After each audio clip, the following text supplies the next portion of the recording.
You've responded to this before, but I think the reason people have major doubts about the credibility of these types of efforts to reform Islam or these initiatives like you just detailed is because of comments that have been made at times by your husband, and this is the famous, infamous one now going back to 2005.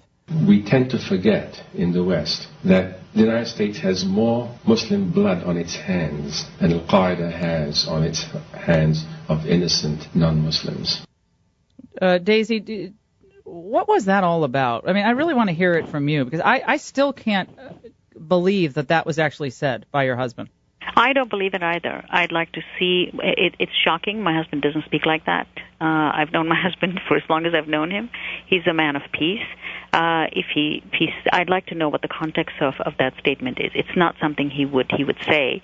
And I'm not saying that what you've put on is not accurate. I just like to see in what context he said it, because he's a thinker. I don't know in what the overall statement was, but it was a lecture he gave in 2005 talking about our approach to these complicated questions of Middle Eastern relations and Al-Qaeda and terrorism, and I mean those were his Laura, words. And I think it would be good for you to. It would be good for you to ask him directly. And in fact, I think we should explain it, because no one should be left with the impression. My husband's always been a man of peace, bridge builder. Pastor Tony Cliff will tell you. Jim Wallace will tell you. He's got years and years of record of a peace builder, and so. This is an unfortunate statement, and I don't know in what context it was said, but it's not what he stands for. Daisy, I had Herman Cain on our show earlier today. Do you know who he is? He's the guy who's probably going to run for president, CEO of Godfather Pizza. Daisy, are you aware of Herman Cain? Do you know who he is? No, I'm not, but I've just heard you describe who he is. Yeah.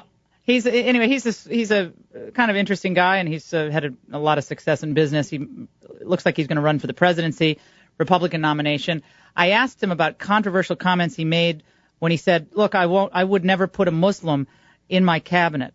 I followed up and said, "They're going to crucify you for saying something like that." This is how he responded.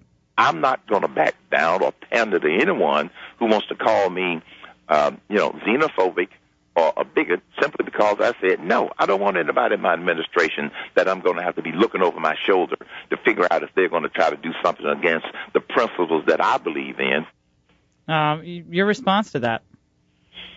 Well, I think that he does not have enough information about who Muslims are. There are 2 congressmen right now that are already serving in the administration, and there are close to 6 million Muslims who are law-abiding citizens, and Islam is an American religion, and it is a religion that is inevitably going to integrate into the mainstream, within a short period, because we have a lot of young people who are coming to age right now.